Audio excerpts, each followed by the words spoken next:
I'm Mary Leslie. Okay, officially, I'm welcoming you today. I'm Mary Leslie. I'm president of the Los Angeles Business Council. Thank you for joining us.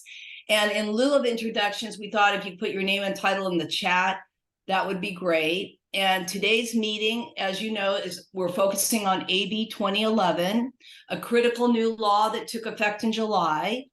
It allows for streamlined by-right infill housing development in commercial areas as long as they meet criteria, which includes labor standards and a certain amount of affordable housing depending on how much density they're willing to do. This was a marquee bill from Buffy Wicks that the LABC supported strongly. And today we'll hear from the advocates and experts who worked on the bill. Our goal is to see its successful implementation here in LA, where we desperately need more housing at all levels, but especially at the affordable level. First, we'll hear from Corey Smith, Executive Director of the Housing Action Coalition, an LABC member, to hear his overview of the advocacy effort that supported this legislation. And then we're very grateful to have Steve Wertheim with us, Principal Consultant for the California Assembly Committee on Housing and Community Development. He will provide the legislative background and intent of the implementation for this law. We'll also hear from Caroline Chase, partner at Matkins, to share her technical expertise on the law's implementation. And last but not least, we'll hear from our LA City Planning Department Senior Planner Matt Glesne to discuss the new interim guidelines published by the department and next steps, understanding that these are interim guidelines for 2011 that the City of LA has published, and we hope to provide helpful feedback to him today in order to get a better understanding when the final guidelines will be released. That we will have time for Q&A and a discussion about supporting the law's successful implementation consistent with the spirit of the state intent.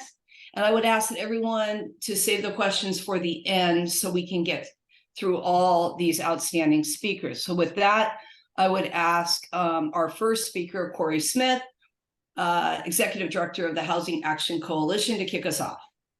Awesome. Thank you so much, Mary, and thank you to the entire LABC team for bringing us together, and for all of you for diving in and learning this stuff. So Corey Smith, Housing Action Coalition. I see a number of friendly faces here and folks that I've worked with, so it's really good to see everybody.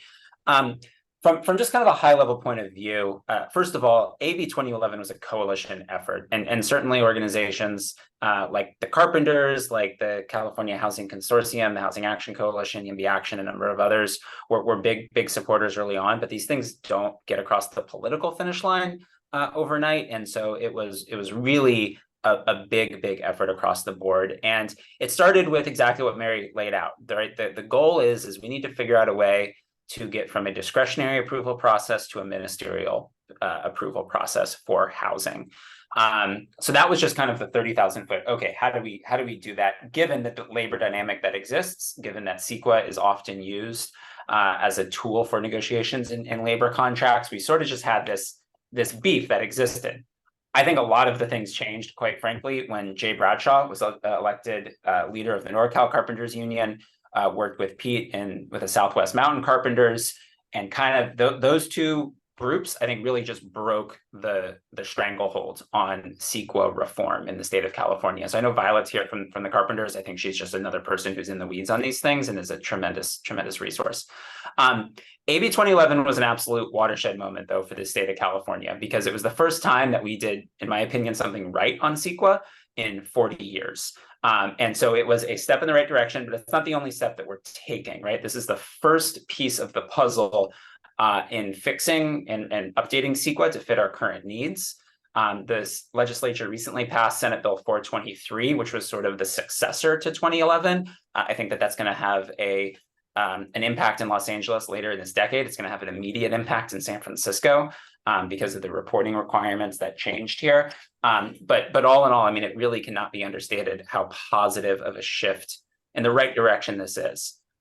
We actually honored the AB 2011 Coalition last year at our Housing Hero Awards. We thought it was that significant. And as you'll hear from Steve and Caroline, nobody was expecting this first attempt to be perfect across the board. So I think everybody here, I just really kind of want to point out how lucky we are to have Steve, because he's, outside of the person that wrote the thing, the person that's also trying to think about how we can have improvements in future years. And so the fact that everybody here has access to Steve and can share their experience and their information, I just think is tremendously valuable. Caroline, getting into the weeds, is obviously somebody as a land use attorney in the implementation, kind of knows all the nitty-gritty details. And then she's not part of the formal program, but I just have to call out again Violet from the Carpenters, because they're thinking about the feasibility of all of these pieces. It's not useful to have a ministerial building process for projects that don't pencil. That doesn't serve anybody. And so we're all trying to figure out how we take this law that's new and valuable, how we can use it in the short term, but then continue to iterate and make it more useful to deliver more housing in the long run. So just again, really, big thank you to Mary and everybody here for bringing us together. And it's a good day in California. We're taking steps forward. All right, thank you, Corey. And with that, I think you did a nice introduction of Steve, the principal consultant for the California Assembly on Housing and Community Development. Steve. Hey everyone, thank you for having me today. So as Corey mentioned, I am staff in the Housing Committee, and Assembly Member Buffy Wicks is the chair. And she wanted to do something big on housing. As he mentioned, the Carpenters came to us in the fall of 21 and said, hey, we're willing to do something a little bit different. The paradigm had been for a long time from the unions, which are super influential in the state capitol, that unless it's a union-only project, we're not going to support it. And the Carpenters said, hey, this ain't working. We're getting 100% of nothing right now. Let's try something else. Let's just make sure the wages are high. And then, said, okay, what are we going to do? Like, what's the right land use approach? We have this labor strategy. We're going to try, what do we want to try to pass? Me and some of the land use experts out there concocted this strategy to basically focus on redeveloping those streets that are mostly, the strip mall commercial streets, right? The ones that are, if we're going to add a couple million units of housing to the state, yeah, ADUs are great. Yeah, greenfield development's useful, all the things, but where you can really grab big chunks at a time are, on a abandoned strip mall or other spaces, or, these days abandoned offices, spaces where you can really build hundreds of units in a dense way, that in an infill space that also addresses some of our climate goals, our transportation goals around having people close to their jobs, et cetera. So we developed this land use strategy, and it was combined with this labor strategy, and that's kind of how it came to be. And really our goal is nothing less than helping address the state's housing crisis. And while the short term we need to house the homeless, and short term we need to keep people from losing their homes and becoming homeless, long term we know the only solution is to correct the imbalance of supply and demand in the state, and that requires building millions of housing units, and that requires us to double or triple the pace at which we've done it. So one of the other goals of this bill, and working with the Carpenters, is the acknowledgement that right now the residential construction industry is right sized to demand. So we're building 100,000 units a year. Rule of thumb, 1 worker per unit. You have about 100,000 construction workers, and if we want to build 200,000 or 300,000 construction workers of units, we need 200,000 or 300,000 construction workers. It's not like people are clamoring to work outside in the heat for shit pay for a job where they're literally building themselves out of their job and looking for work. So, by guaranteeing good wages, the theory is that this will lure people into the work. They can see a real future in it, and a real middle class opportunity, and that we'll start building the housing near where people work, which will benefit everyone. As Corey said, we knew it wasn't going to be perfect. We also got through the best bill we could politically at the time. And we've taken the last year both to wait to see that, the bill didn't kick in until July 1st, to see as developers poked and prodded at the rules, like hey, where are some things that are really hampering our ability to build housing, and, you know, being a recipient of that feedback, observing as of July 1st or even a couple of weeks before what shenanigans happen at the city level, as cities who are, of course, not happy to have the state tell them what they have to do, how they try to get out of allowing housing in the way that the state really wants them to prescribe. So my job right now is to kind of collect all the ideas and stories that are out there, and please share them with me via Lena or Mary, however else you get them to me. Like, we are all ears. Like, if y'all are the practitioners building the housing, we need to hear from you, because you're the ones poking and prodding. And here at the state level, we have different levers we can pull, but we're not building the housing. And at the end of the day, passing bills is lovely. What we need is the housing. And so we'll probably come back with a bill next year that tries to address some of the issues that we see. TBD what those are. I mean, the list of concerns is growing. Some of them are like super project specific, and this will fix my project. I think we're less excited about those than the systematic fails that might be out there, or other pathways. I'll give one example of something I think we're going to try to change next year is because of pushback from environmental justice groups, et cetera. We made a carve out of 500 feet next to freeways. And while that seems really good, this last year, Senator Wiener's bill, SB 4, said you can build close to freeways, you just have to require air filtration in the development. And we said, aha, that's interesting. We can free up a lot of land for AB 2011 with this. If our concern is air quality and we have a fix for it, then we don't have to have a complete ban. We can just basically implement the requirement. Just like in our mind, our bill is just like has a bunch of mitigation measures. Don't bother with CEQA, just do the mitigation measures baked in, and this could be an example. So that's one example of many things we're thinking about to make the bill, to broaden where geographically it will apply. We'd also like to run a bill to lower interest rates, reduce the price of wood.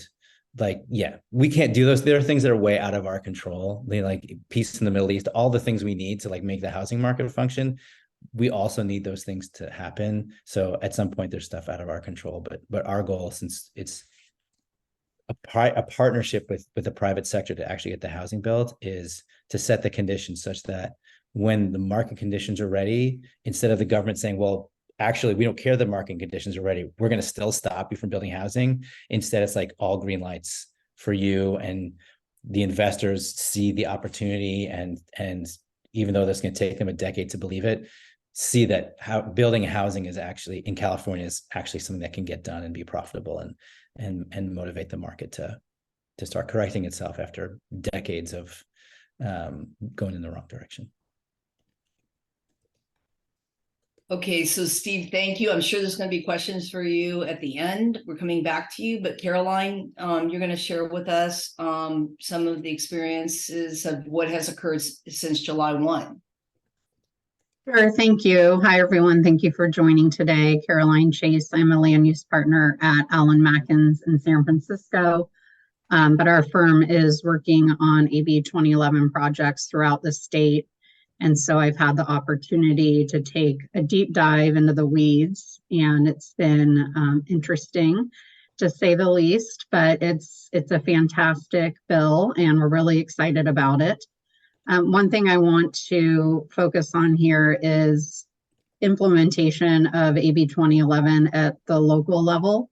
More generally, I know that Matt has joined today from the planning department, and we'll share more on local implementation in the city of LA specifically. But I think it goes up without saying that implementation of AB 2011 at the local level, of course, needs to be consistent with the provisions of AB 2011. And I think the city of LA has a great opportunity here to lead by example. AB 2011, as discussed at the outset, provides that qualifying projects on qualifying properties must be approved by right, which means ministerially, no discretionary approvals, and thereby exempting qualifying projects from CEQA. And that's obviously a super important component of AB 2011. Therefore, requiring any discretionary project approvals at the local level would directly contradict with the purpose, intent, and plain language of AB 2011. So that's something to keep in mind. One example that actually comes to mind for me in terms of utilizing AB 2011 is utilizing AB 2011 in combination with a density bonus under the state density bonus law. And that is expressly permitted under AB 2011. And in that regard, you'll recall that any of you who are at all familiar with AB 2011, of course, there's an on-site affordable housing requirement.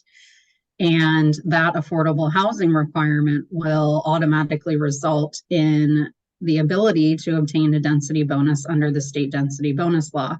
So, for example, if 15% of the on-site units would be low income, that would in turn result in a 27.5% density bonus under the state density bonus law and related incentives and waivers under that law. And so we're expecting most, if not all, AB 2011 projects to also be density bonus projects. Again, that's expressly permitted under AB 2011, so permitted and contemplated under AB 2011. And so I just want to highlight that that process, including the granting of incentives and waivers, so on menu and off menu, must also be ministerial to be consistent with the provisions of AB 2011. So just by way of example, I expect this to come up for many AB 2011 projects, again, expecting most, if not all of those, to pursue a density bonus under the state density bonus law. Even if additional density is not needed, we have seen projects utilize the density bonus process to obtain incentives and waivers from otherwise applicable development standards. So one example is where additional height is needed to accommodate the density permitted under AB 2011 combined with the state density bonus law. That height waiver must be granted ministerially by the local jurisdiction, and under the state density bonus law, it cannot be disapproved unless the local jurisdiction makes one of a few limited available findings specified under that law based on substantial evidence in the record. So, for example, where the waiver would have a specific unavoidable adverse impact on the public health and safety. So in other words, if the additional height above the current maximum set forth under AB 2011 is applicable, if additional height is needed to accommodate the AB 2011 project with the density bonus under the state density bonus law, that waiver must be granted unless a specified finding is made. And the intent of the limited specified findings is to create a very high threshold for the local agency. So that's just running through local implementation generally, and a scenario where I expect there to be potential confusion where developers are combining an AB 2011 project with the state density bonus law, which again is expressly permitted and contemplated under AB 2011. Thank you. Okay, thank you, Caroline. And I think what we're going to do next is, because Matt's joining us at 3:30, we can open up for Q&A. We have 6 minutes until he joins us. And Carmen Nolia has posed a question here. With AB 2011 off-menu requests should also be approved ministerially, correct? Right, so an off-menu request wouldn't make your project, we wouldn't throw it into a discretionary action, right? Even if it's an off-menu request. I'll tell you what our intent is. And then this is one of those things where if the language needs to be clearer, we can make it clear, right? Our intent is the whole project is ministerial. And we're going to talk about this probably when LA City Planning hops on. The whole project is ministerial, no matter what you do, as long as you're the confines of what's, like Yes, the whole thing, the building permits, et cetera, it's all ministerial. Now, there may need to be some clarification vis-a-vis off menu, on menu, density bonus stuff.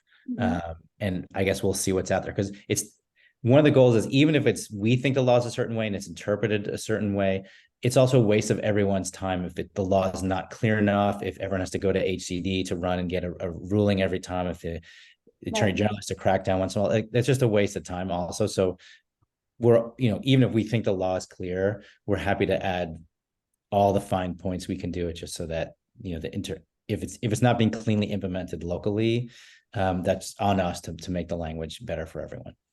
Okay, thank you. Caroline, do you have anything to add to that?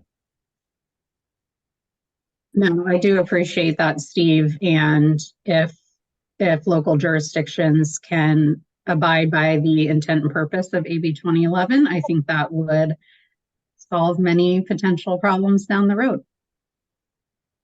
Yeah, one day HCD will put out guidelines too. I think they're in the same position of waiting to see what kind of shenanigans are out there, and then do their part. So LA is one of the first to actually put out their guidance specific to the bill. So with that, could I ask anyone who would like to ask a question to use their raised hand and come on with their picture and say their name and their company for the program participants? Do I have any takers for questions? Dan's got her hand up. Perfect. Hi, I just put it down. Okay, Hey everyone, Jen, now Keith, formerly McEllier with Ethos Real Estate. Thank you, Steve, for being here. I actually just had a comment regarding the proposed change for next year with the 500-foot proximity to the freeway. I just wanted to give you a helpful anecdote that we found 2 terrific sites where we could have built, call it 200 to 300 units on each of those sites under AB 2011. They were strip retail proximate to the freeway, where it was the perfect application of AB 2011, but because of the 500-foot restriction, we wouldn't have, we had to pass. So I just wanted to say that's a very helpful modification. Turns out there's a lot of freeways in California. Who knew? Yes, yes. So just wanted to let you know, I would be very grateful for that change. Right It on. would make a difference.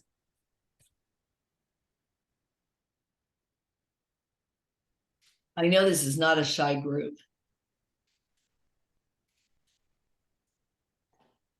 Oh, Alex, have you turned on your camera to ask a question? I did. Thank you. And thank you for being here today to take questions and do the presentation. AB 2011 is a fantastic bill. I'm looking at it for several opportunities throughout the state. Been running into some interpretive questions in terms of the technical aspect of the bill. One of these is relating to the objective standards that AB 2011 refers to. It says that it applies the applicable objective standards for the closest zone in the city, county, or city and county that allows multifamily residential use at the residential density determined pursuant to subdivision B, which is the density for AB 2011. There are some circumstances where there is a neighborhood plan or a specific plan in a local jurisdiction, but that doesn't necessarily establish the density. So if we're referring to that subdivision B, we're utilizing the underlying zoning for the project. So I'm just trying to gauge if I need to consider a specific plan's regulations, for particular properties or not, pursuant to AB 2011. So that's not an esoteric question at all, Alex. Thanks. Fortunately, you've already emailed me about this stuff. I would just say, generally speaking, we recognize that we set a floor for what you had to build, and then we said the city has to allow it, but the city could literally also have a cap that's that same number. And we know from a development standpoint that you need a little flexibility in that space. So that's another thing we're thinking about which is I'm not, I will try to directly answer your question, but also just recognizing that we might be hamstringing you if it's like you have to build 60 and the city says you can't build more than 60, then you're stuck at 60 units per acre and kind of torturing your project to get there.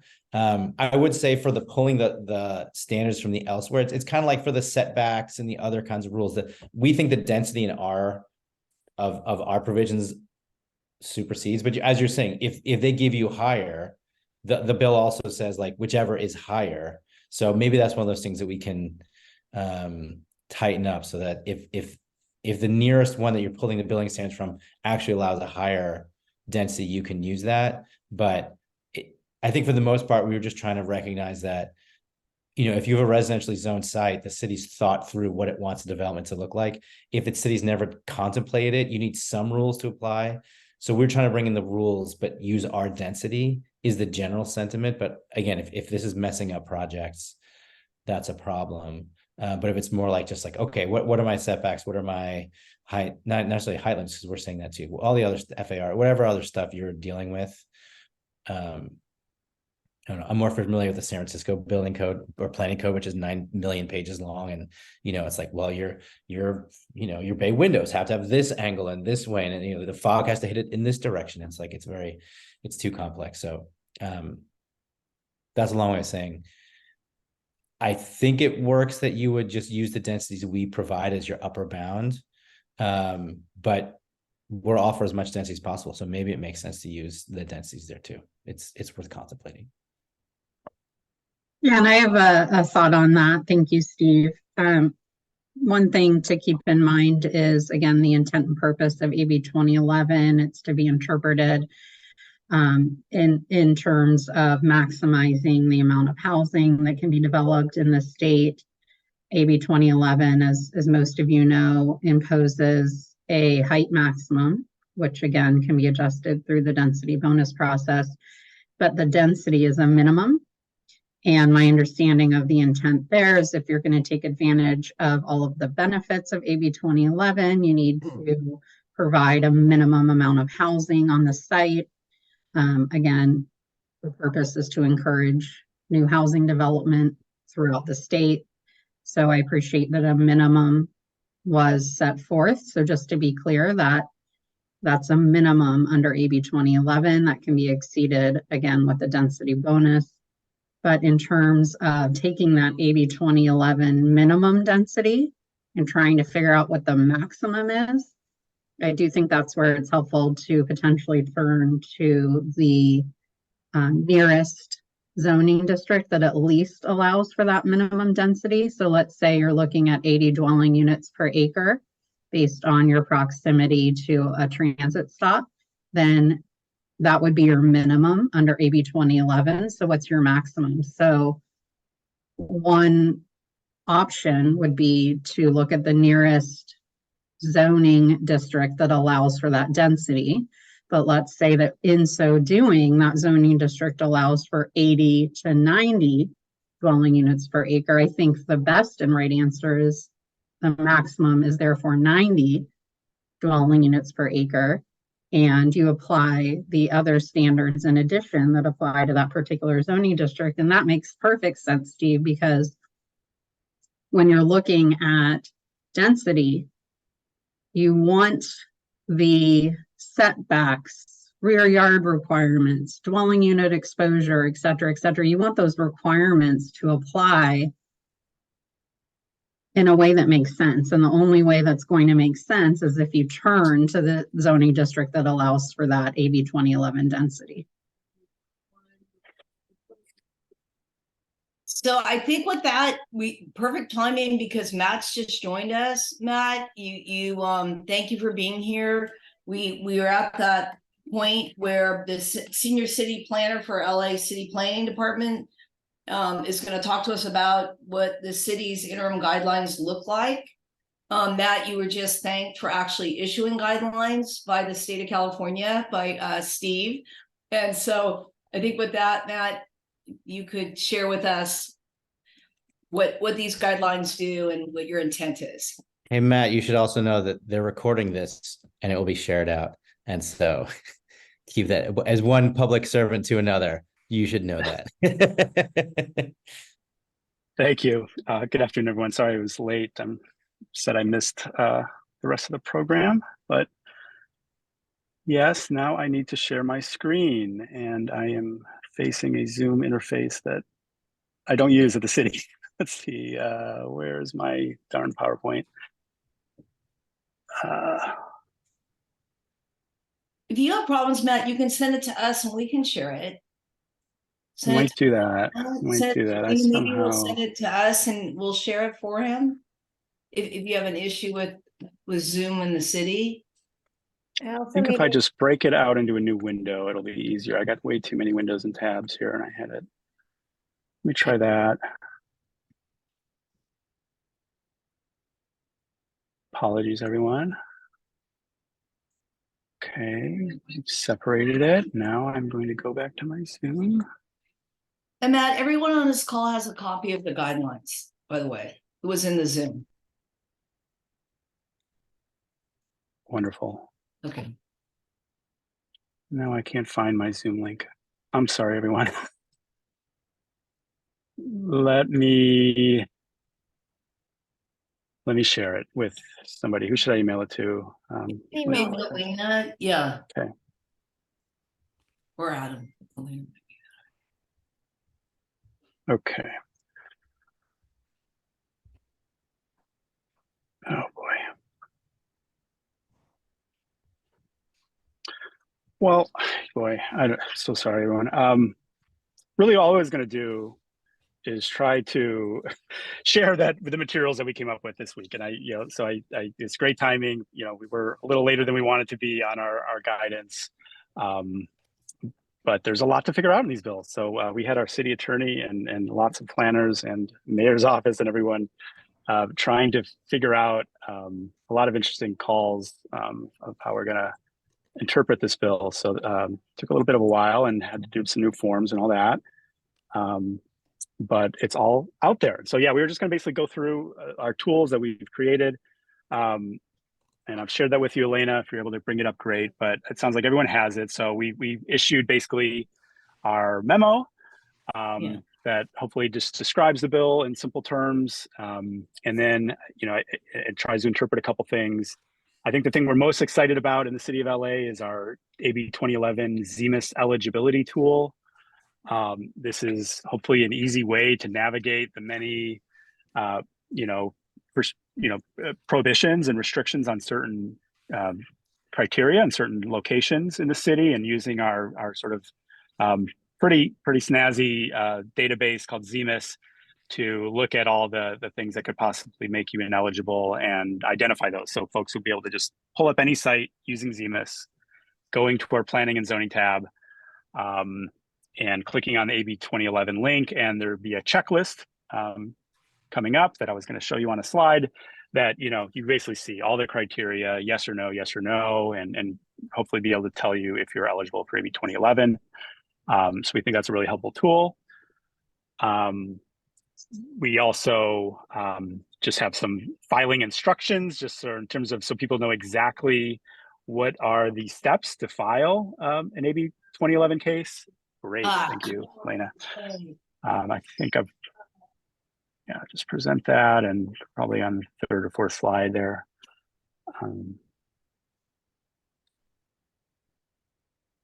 The first couple slides were just on the ZEMIS tool, and getting to the filing instructions is, again, it's not as easy as just filing an AB 2011 form. In fact, we don't even have we decided we didn't need a AB 2011 form. We have an affordable housing referral form that covers anytime you're doing affordable housing and asking for any kind of whether state or local incentives or streamlining that was modified to AB 2011 projects. So these filing instructions really take you through the A to Z to tell you all the forms you need to fill out. That's unfortunately not the only form you need. We have many other forms. So that checklist is sort of meant to be the user's guide to, how do you submit a successful AB 2011 application. We're still not seeing it, are we? It's not showing up on my screen. Can you see my screen? We could see the beginning of the PowerPoint, but I think it's showing us loading. It might be quite dense. Yeah, I'm just seeing loading. I Yeah. did see it for a second, but then when you, I think we hit, Let me try, let me see. Let me try starting it again. Sorry. Thank you. It's very clear though. Um,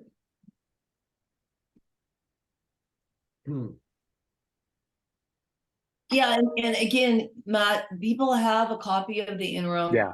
If you want to speak to that. Okay, go ahead. Yeah, so sorry. Yeah, and I don't need to belabor. I think get to questions and things, but yeah, I think we're just going to go through the various materials, including the filing instructions, which again is the beyond just the protocols of the law. How do you submit an application? Beyond that, maybe skipping down to let's see, yeah, like slide 5 would show the there's the ZEMIS. Here's what our checklist looks like. Sorry, I'm just going to quickly go backwards. This is our, what we think is, really exciting sort of, are you eligible checklist, just to show people how that works and what that looks like. And you just basically print this out and bring it to the counter. And hopefully, again, that'll save a lot of time from planners trying to figure out if you're eligible or not. The next slide.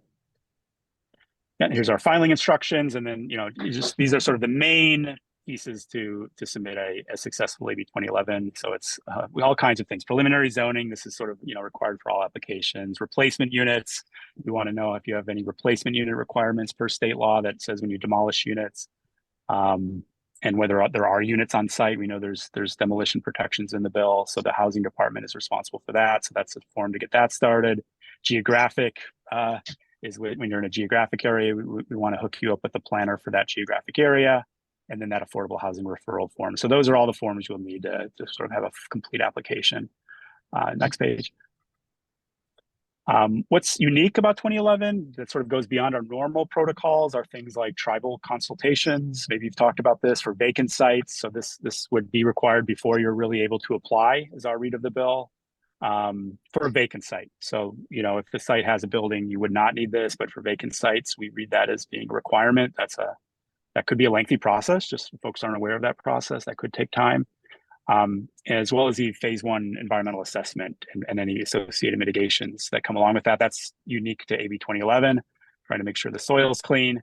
And that could also take some time depending on the mitigation. It could also be a pretty easy checklist if you're clear and have a phase 1 that shows a clear site.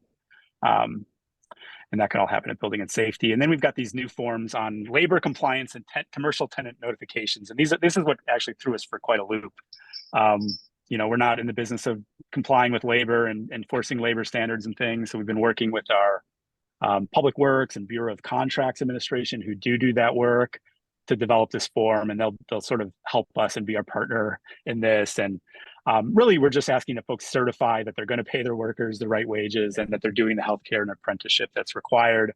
There is a monthly reporting to the city that I think it did throw us for a loop, where developers do need to, if they're, I think, more than 50 units, submit monthly reports to the city. So we set up an email where you can do that. It's essentially an email box that anybody can PRA and get access to. But I think there is a lot of questions about what's the city's role about, what if you missed a month? What if you, we never got these? What do we do? So, just we're hoping everybody complies with the law and we don't have to face that. But there is maybe, we did say this in the memo, perhaps a look back at the final C of O to make sure that these labor requirements were complied with.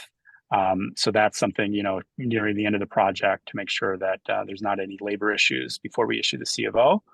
And same with the commercial tenant notification, requires a lot of, verification of is the commercial tenant eligible?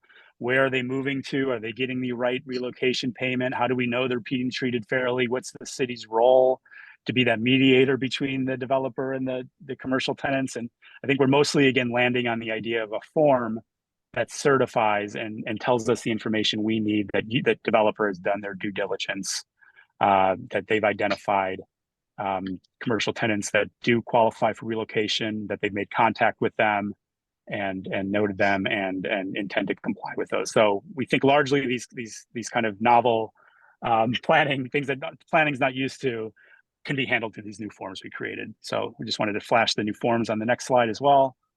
So we've got your forms to fill out on commercial and labor, and then just finally the last slide is just the timelines, which you've probably gone over. So just the visual representation of the guaranteed timelines to review and ensure, any inconsistencies, and then, whether it's a small project, less than 150 or more than that. So I think everyone's aware of that. So I'll end it there, and hope that was somewhat helpful.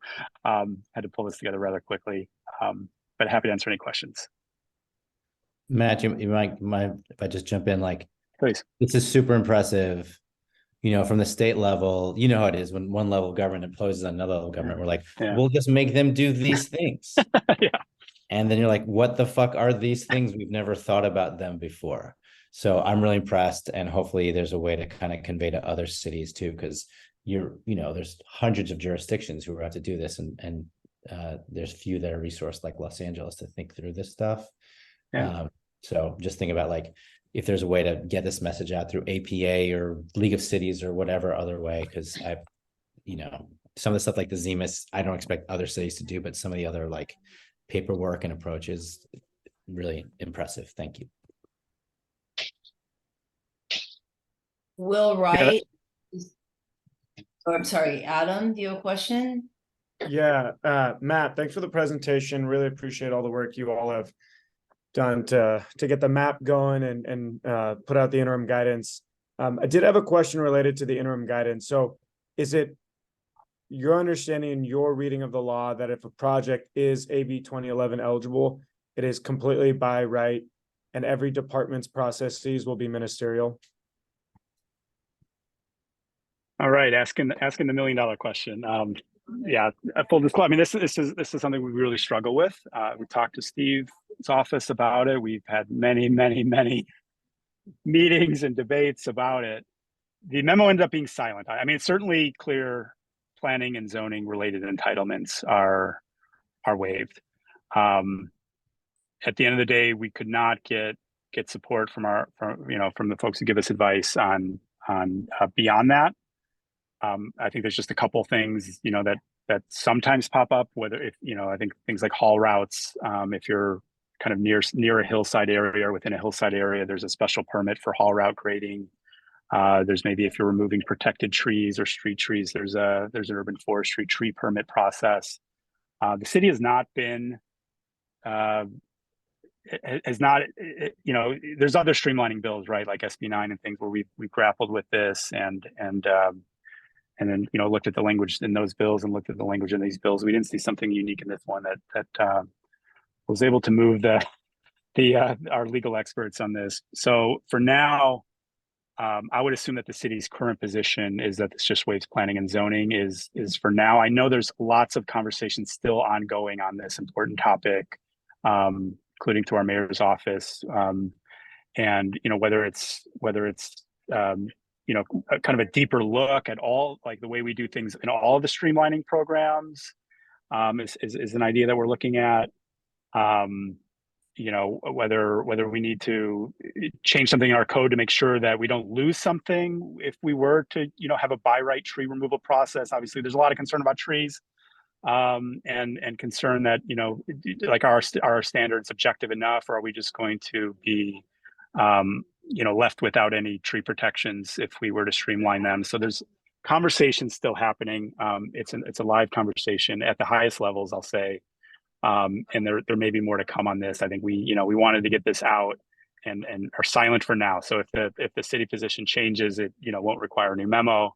But full disclosure, I think the city's current position on non-planning things is probably what the rule is today, and that could be something that's revisited in the future or clarified with more state clarity in the state law. But Steve will tell us that. I'm sure it's clear enough, but our attorneys didn't think it was. So.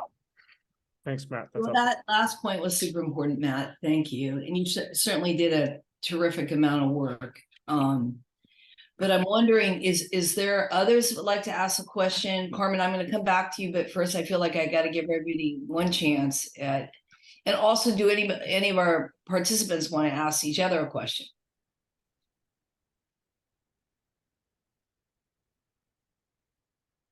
Seeing none, Carmen, you get another question.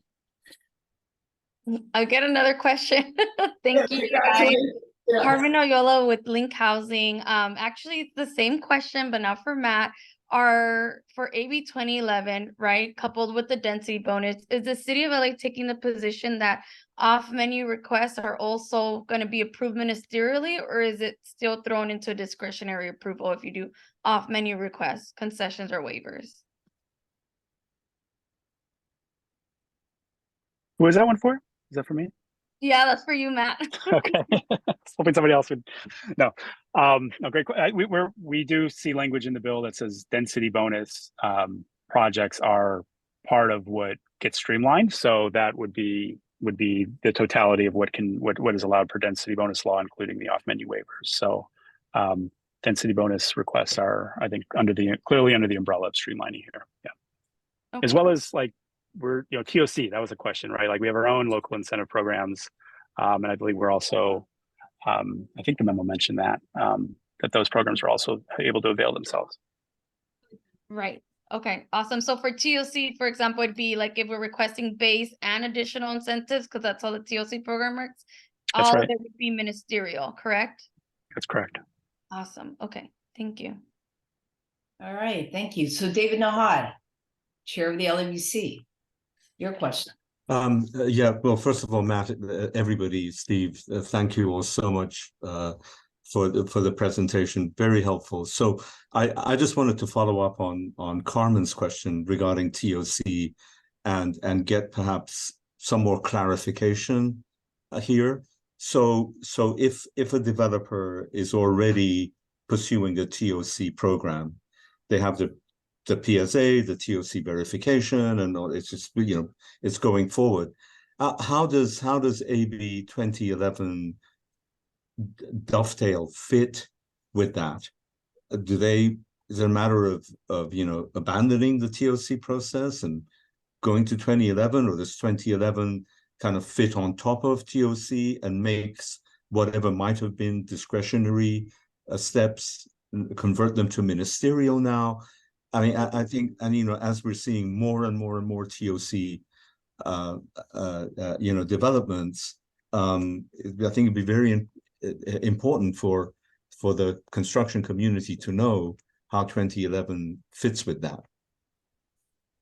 Yep, and I just checked. It's mentioned in the memo as being able to be used alongside 2011. So I think the right metaphor is they can both be used together. They can be combined. You can avail yourselves of the incentives offered through the density bonus program or the TOC. You can't combine those two programs, but you pick a density bonus or TOC.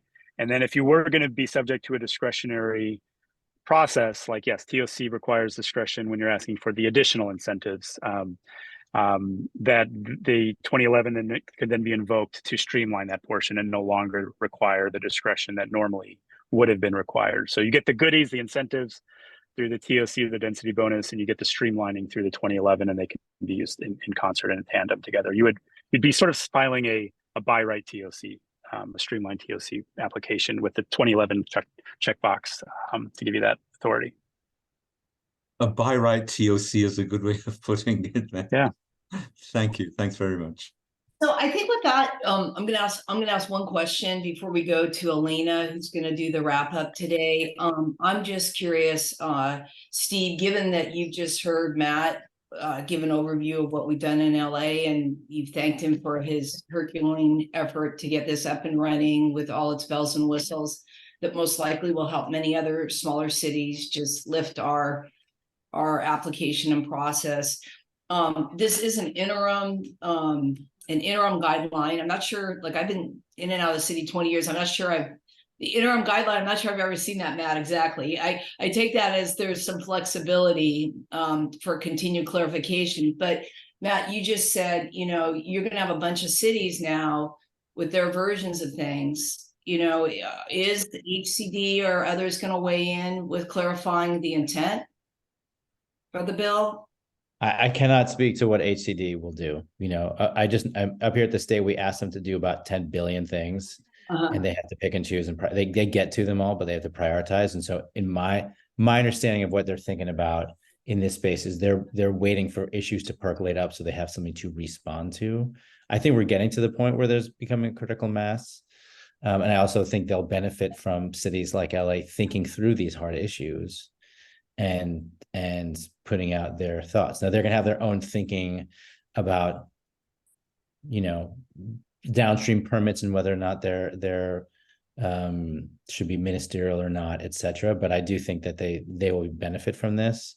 But I honestly cannot speak to where they're at in any guidelines process. But that would be ultimately what you need to do. But I think every city is also going to have to do their own thing too. Like the state can have their own ADU guidelines, but every city also needs to have their own ADU ordinance and think through these issues. It's like you can't dodge it just because the state's put something out. But hopefully the state will put something out soon to help. But I really don't know where they're at. So from your perspective as the author, is Buffy Wicks happy with how we've interpreted this? I cannot speak for Miss Wicks. She's not here. I would say, you know, from the planning departments, I haven't read through all the planning department stuff. I mean, what Matt said around being able to use the TOD or density bonus plus use the streamlining of 2011, that sounds amazing. Like that's maybe more than I could have hoped for. And also the planning department has said, we've taken the position that everything is streamlined. We just can't speak in our memo to what other departments are going to do. So it's an open question to what other departments are going to do. I don't think it's a fait accompli. I just think we have to keep our eyes on it. But what planning has said is, no, it's by right. And we're going to make it, and we're going to, turbocharge the stuff that we've already done in the city or that the state's done between TOD and density bonus. That seems like a really great way to have more development in a streamlined way with more affordability, all the kind of things that we want. Like, heck yeah. Okay, thank you. Elena, do you want to wrap us up? Sure. That was going to be my question for Steve also.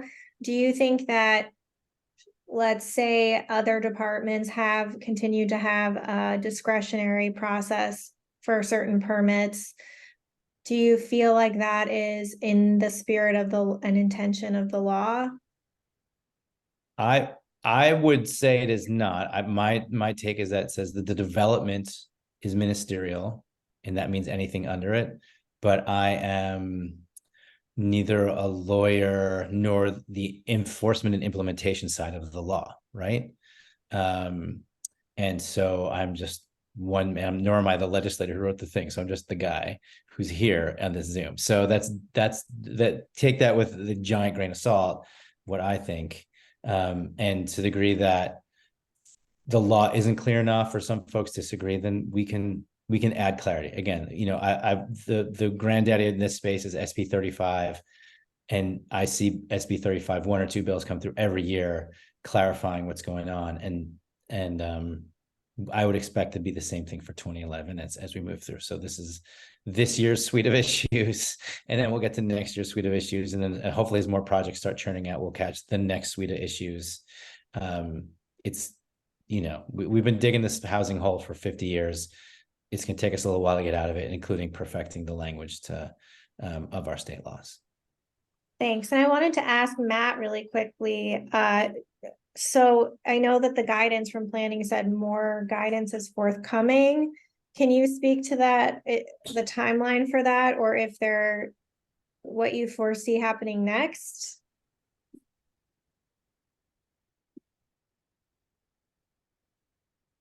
I think you're muted. Sorry. On this particular issue of sort of non-planning permits.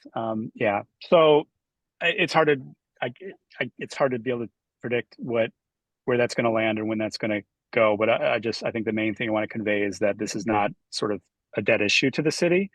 That active conversations are continuing, but I can't say much more than that. I will wait. So one other thing though, and I think Steve actually is the one who got me on this train, and I don't want to be overpromised, but there's another suite of bills about what are called post entitlement permits.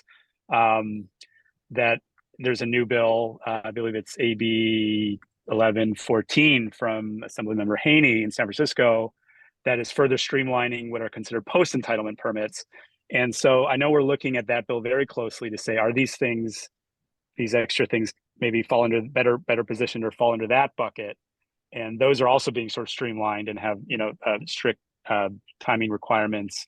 And so that bill goes into effect January 1, and I know our attorneys are busy looking at that. So that could be another way that this issue sort of gets addressed. I can't promise anything, but did want to let people know that there's maybe another basket where this could fall and also be streamlined.